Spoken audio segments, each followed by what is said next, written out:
And I want to get back to that point you were mentioning about students being inspired. I think that's another one of these reasons why we have to address this skills gap, is because I think more than ever, I'm hearing from a lot of students that they're not seeing a relationship between what they're learning in school and what they're going to be doing out in the future. And so the real question they're asking is, why are we here? Yes. What is this for? What is the purpose? And if you can't inspire them and give them a reason to learn, that's going to make making them learn a lot more difficult.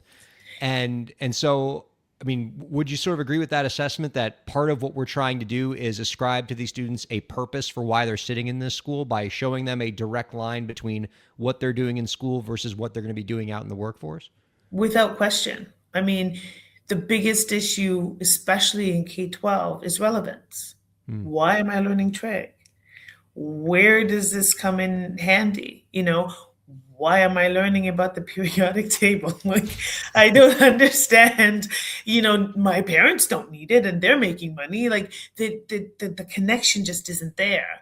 And, when I work with schools, I'm always saying to educators, you love what you do and you understand how it relates to the world, right? You can probably come up with a million examples right off the bat. Anytime a student asks, well, where is this going to be useful in the work world? So why not embed some of those examples? Why not ask the students about where they think and get them to start thinking, oh, well, if it could be used for building bridges, then, could I possibly use this and start to embed that in the curriculum and the teaching, right? In your lesson planning, so that they ask interesting questions of the world they live in.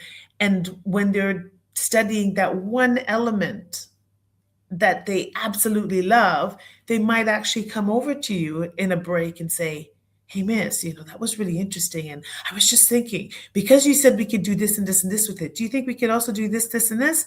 And start to get them, that self-efficacy to take it further. It's not only just the educators and the Mm-hmm. businesses, but you got to start by nudging them towards something.